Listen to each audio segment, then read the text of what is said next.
शाम सदाशिव, आपके अपने YouTube चैनल जय सनातनी में आप सबका हार्दिक स्वागत है। जय सनातनी के इस अंक में आज हम जानेंगे 2025 फाल्गुन माह का शुक्ल पक्ष का प्रदोष कब है।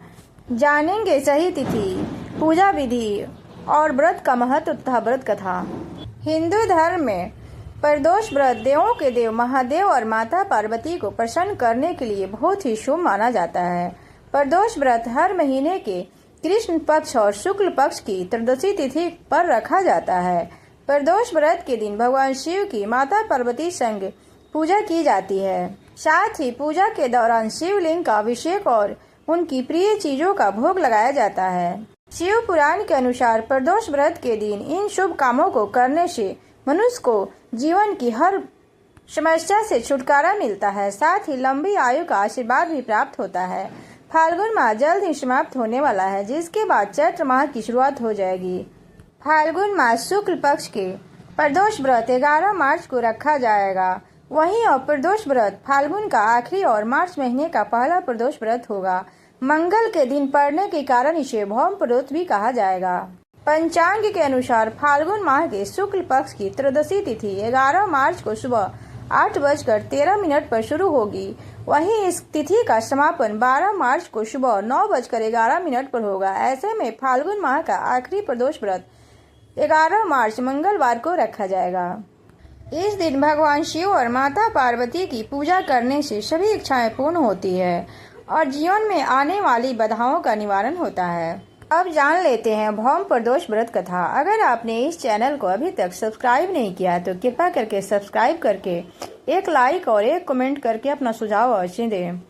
पौराणिक कथा के अनुसार प्राचीन समय में एक पुजारी हुआ करता था। उसके निधन के बाद उसकी पत्नी अपने छोटे बेटे के साथ जीवन यापन के लिए भीख मांगने लगी। एक दिन जब वह भीख मांग कर लौटी तो उसकी भेंट विदर्भ देश के एक राजकुमार से हुई, जो अपने पिता की मृत्यु के बाद भटक रहा था। उसकी दयनीय स्थिति देखकर पुजारी की पत्नी ने उसे अपने साथ रहने की अनुमति दी और अपने पुत्र की तरह उसका पालन पोषण किया। कुछ समय बाद पुजारी की पत्नी अपने दोनों पुत्रों के साथ सांडिल्य ऋषि के आश्रम गई, जहां उन्होंने भगवान शिव के प्रदोष व्रत की कथा सुनी और व्रत का पालन करने लगी। एक दिन दोनों पुत्र वन में घूमने गए। पुजारी का बेटा घर लौट आया, लेकिन राजकुमार वन में ही रुक गया। वहीं उसकी भेंट गंधर्व कन्या अंशुमति से हुई। वह घर देर से लौटा और अगले दिन पुनः उसी स्थान पर पहुंचा जहां अंशुमति अपने माता पिता के साथ पहुंची थी। कन्या के माता पिता ने राजकुमार को देखकर उसे पहचान लिया और उसकी योग्यता को देखते हुए अपनी पुत्री का विवाह करने का प्रस्ताव रखा। शिव जी की कृपा से राजकुमार ने इस प्रस्ताव को स्वीकार कर लिया और दोनों का विवाह संपन्न हुआ। विवाह के बाद राजकुमार ने एक शक्तिशाली गंधर्व की सहायता से विदर्भ पर आक्रमण किया और विजयी होकर राज्य का शासक बन गया।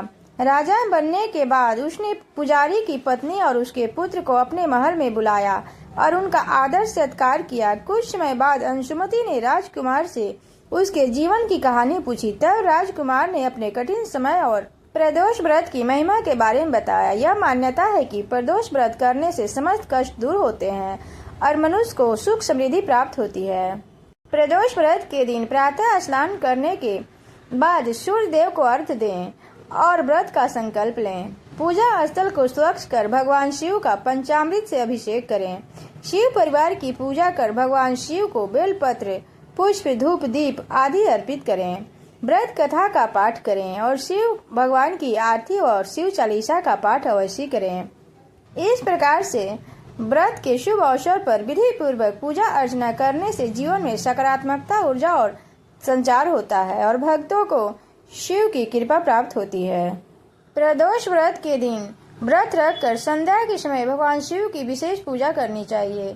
यदि हो सके तो षोडशोपचार या पंचोपचार विधि से शिवलिंग को पंचामृत स्नान करवाना चाहिए। इस तरह करने से भगवान शिव की कृपा प्राप्त होती है और सभी बाधाएं दूर होती हैं। कृष्ण और शुक्ल पक्ष की त्रयोदशी तिथि को शाम के समय को प्रदोष कहा जाता है। धार्मिक मान्यता है कि इस समय भगवान शिव कैलाश पर्वत पर नृत्य करते हैं, इसलिए भोलेनाथ को प्रसन्न करने के लिए इस दिन प्रदोष व्रत रखा जाता है। जो भी व्यक्ति इस व्रत को रखता है उसके सारे कष्ट दूर हो जाते हैं। आज के दिन भगवान शिव को प्रसन्न करने के लिए विशेष पूजा अर्चना करनी चाहिए और मंत्रों का जाप करना चाहिए।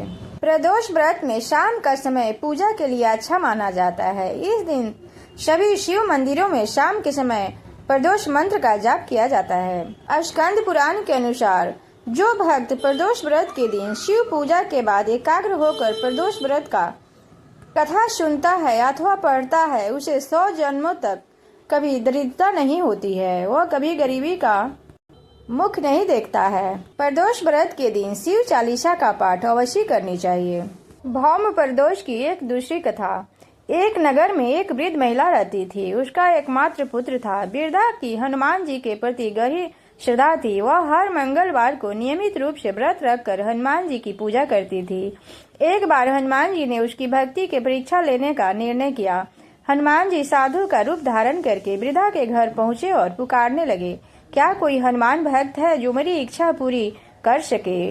पुकार सुनकर वृद्धा बाहर आई और बोली, हनुमान जी बोले जो साधु के रूप में थे, मैं भूखा हूँ, मुझे भोजन करना चाहिए, तुम थोड़ी सी जमीन लीप दो। वृद्धा इस पर विचार में पड़ गई। अंत में उसने हाथ जोड़कर कहा, महाराज लीपने और मिट्टी खोदने के अलावा आप कोई और आज्ञा दे, मैं अवश्य पूरी करूंगी। साधु ने 3 बार प्रतिज्ञा कराने के बाद कहा, अपने पुत्र को बुला, मैं उसकी पीठ पर आग जलाकर भोजन तैयार करूंगा। यह सुनकर वृद्धा चिंतित हो गई, लेकिन वह प्रतिज्ञाबद्ध थी। उसने अपने पुत्र को बुलाकर साधु के समक्ष प्रस्तुत किया।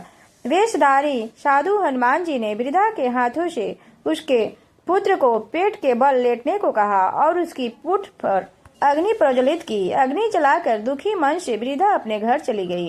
इस बीच भोजन तैयार करके साधु ने वृद्धा को बुलाया और कहा, तुम अपने पुत्र को पुकारो ताकि वह भी आकर भोजन ग्रहण करके अपना पेट भर सके। इस पर वृद्धा ने कहा, उसका नाम लेकर मुझे और कष्ट न दो। लेकिन जब साधु महाराज ने उसकी बात नहीं मानी तो वृद्धा ने अपने पुत्र को आवाज दी। अपने पुत्र को जीवित देखकर वृद्धा को अत्यंत आश्चर्य हुआ और वह साधु के चरणों में गिर पड़ी। हनुमान जी ने अपने वास्तविक रूप में प्रकट होकर वृद्धा को भक्ति का आशीर्वाद दिया। शाम सदाशिव। अगर यह वीडियो पसंद आया तो चैनल को सब्सक्राइब और वीडियो को लाइक अवश्य करें।